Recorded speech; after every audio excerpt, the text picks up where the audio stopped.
Oi, igreja, bom dia, tudo bem? É saudade que fala, né? Pois é, muita saudade da nossa igreja, muita saudade das nossas pessoas, né? Não só eu, Fernando, as crianças também, né? A gente sente muita falta, eu sei que como cada um de vocês. Mas eu acho muito bom, né? Tenho vivenciado, e até falado com a turma lá, com o Juvenis em sala, que a gente tem conseguido ser verdadeiramente igreja durante essa jornada de pandemia. É uma igreja extremamente ativa, né, nos meios digitais, até conversando com outras pessoas e outras igrejas, eu acho que a gente está saindo muito bem e glória a Deus por isso. Mas é uma coisa muito louca, né? Impensável que num 2020 a gente passaria por algo parecido com isso. Mas a gente chegou até aqui, né? Vencemos mais uma semana e é isso que eu tenho dito para as pessoas quando falam: "Ah, como é que vocês estão?" Eu falo isso. Estamos bem, vencemos mais uma semana. E vencemos como, né? Vencemos por quê? No domingo passado, o pastor Helmut compartilhou uma mensagem linda. Achei muito sensível, assim, é um livro que eu confesso ser o meu livro preferido da Bíblia, lá em Filipenses, falando, né, sobre essa paz que excede todo o entendimento, em meio às dificuldades, né, a gente se conseguir seguir em paz. E para hoje, talvez humildemente tentando complementar essa paz que excede todo o nosso entendimento, eu quero falar hoje sobre um amor que excede todo o nosso entendimento. Essa passagem que eu vou ler está lá em Efésios 3, a partir do versículo 14 até o versículo 21. Ele fala assim: Por essa razão eu me ponho de joelhos diante do Pai, de que toda a família nos céus e na terra recebe o nome. Peço a Deus que, segundo a riqueza da sua glória, conceda a vocês que sejam fortalecidos com poder mediante o seu espírito, no íntimo de cada um, e assim pela fé que Cristo habite no coração de vocês, estando vocês enraizados e alicerçados em amor. Isto para que com todos os santos vocês possam compreender qual é a largura, o comprimento, a altura e a profundidade, e conhecer o amor de Cristo, que excede todo entendimento, para que vocês fiquem cheios de toda a plenitude de Deus. Ora, aquele que é poderoso para fazer infinitamente mais do que tudo que pedimos ou pensamos, conforme o seu poder que opera em nós. A ele seja a glória na igreja e em Cristo Jesus, por todas as gerações, para todos sempre. Amém. Nessa carta, né, na carta de Efésios, Paulo escreve para Éfeso com o objetivo de fortalecer a igreja, né? Você pega todo o texto dele desde o início, uma carta, né, de permaneçam firmes, né? O contexto fala um pouquinho, né, de um contexto de perseguição, talvez de falsos mestres surgindo. Então eu fico imaginando assim, talvez um contexto muito parecido com o que a gente tem hoje no digital, muita falação, muita coisa, muita informação. E Paulo tentando ajudar a igreja a se manter firme, né? A filtrar todas as informações, né? Cuidado com o que vocês estão vendo, cuidado com o que vocês têm lido, cuidado com o que estão dizendo para vocês.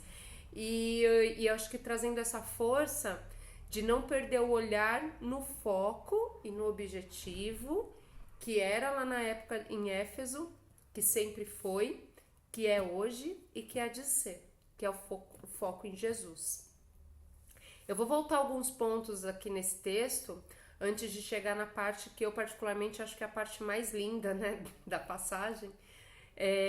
O primeiro ponto é que logo no versículo 14 ele fala, né, quando ele fala assim, que toda a família nos céus e na terra. Então o que ele está falando? Ele está colocando todo mundo no mesmo barco. Significa que quem está na terra, quem está no céu é da mesma família, recebe o mesmo nome. Então, para mim, quando eu leio isso, significa que essa passagem, essa palavra não tem distinção de destinatário, né? Ah, serve para você e para você não, né? Ele serve para todos e todas. Ele serve para mim, para os meus, serve para vocês e para cada um dos seus, para todos. Depois, no versículo 16, ele pede, né, que todos sejam fortalecidos no poder, no íntimo. Eu fico pensando um pouco também parecido com o que a gente está vivendo aqui na pandemia, ele olhando, né, sabendo de coisas que estavam acontecendo lá longe, e ele fala assim, cara, não tá fácil para eles, estão precisando de ajuda.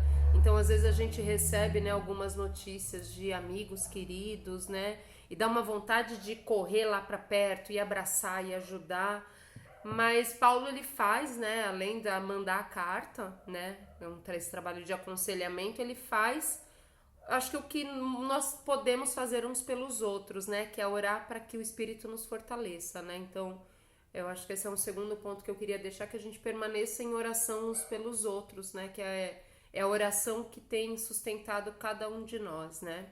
E agora, lá nos versículos 17 e 18, né, eu acho que a maravilha do nosso Jesus mais lindo fala assim: isto para que, com todos os santos, vocês possam compreender qual é a largura, o comprimento, a altura e a profundidade, e conhecer o amor de Cristo, que excede todo entendimento, para que vocês fiquem cheios de toda a plenitude de Deus. É muito amor, né? Você pensar, né, nesse amor que a gente não conhece largura, profundidade. E quando eu penso, né, nesse amor gigante que Deus tem por nós, esse amor que constrange a gente, você fala assim, gente, mas a gente não merece, né? A gente não merece, mas Deus deu esse amor pra gente, né? Através desse amor de Cristo, né, que pagou o preço. E falar de amor é sempre bom, né? Eu acho que ele é válido, valioso em todas as circunstâncias, né? E principalmente pra gente cristã, o amor é a base da missão de Cristo, né? Ele mesmo fala que se não tiver amor, a gente não é nada.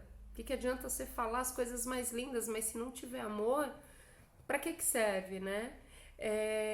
Então falar de amor é sempre bom, mas falar de amor em tempos de pandemia é especialmente bom, né? Eu acho que como nesse contexto de Efésios, Paulo pede à igreja a igreja de Éfeso, que lembre desse amor de sem medida, né? Isso que ele tá dizendo aqui nessa carta, né? Então ele fala assim, lembra desse amor, né? Então ele tem um resgate na fala dele, um resgate das coisas ensinadas. Então ele lembrando a igreja de Éfeso a lembrar desse amor sem medida, né? E que ao se lembrar desse amor sem medida, eles se sentiriam cheios da plenitude de Deus, né? A lembrança, o resgate desse amor que Deus tem por nós daria essa sensação de plenitude. Quando a gente fala, né, hoje as frases, os memes, as brincadeiras, a gente fala assim, poxa, hoje eu tô plena, né? Tô plena, tô aqui plena, sigo plena. A plenitude, ela fala, né, viver em plenitude, estar pleno, significa, no geral, é o oposto do viver no vazio. Porque quando a gente se sente vazio, existe desânimo, existe angústia, medo, sensação de solidão, né? Eu acho que essa sensação essa aflição.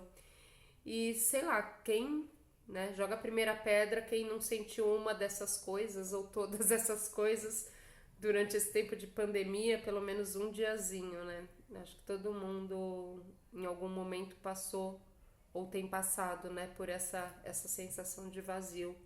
E o que Paulo vem lembrar a gente aqui, da mesma forma que ele lembrou a igreja de Éfeso, é que existe um amor que a gente não entende o tamanho, a altura, a profundidade, um amor que a gente não consegue entender, de um Jesus que pagou o preço, né, preço de cruz.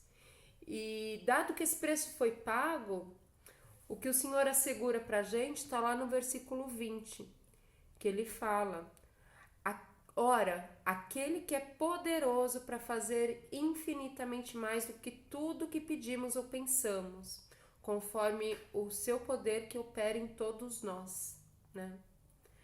Significa que por mais que os dias estejam difíceis, por conta desse amor, ele vai fazer infinitamente mais. A pandemia vai passar, essa situação toda, essa incerteza vai passar, a doença vai passar, a dificuldade financeira ela também vai passar. E enquanto não passar, a gente segue fortalecido pelo Espírito Santo. e que a gente consiga resgatar essa sensação de plenitude, mesmo em meio a tanta incerteza, né? Que a gente consiga se sentir inteiro, que a gente consiga se sentir sem esse desânimo, sem esse medo, né? Porque o Senhor ama a gente.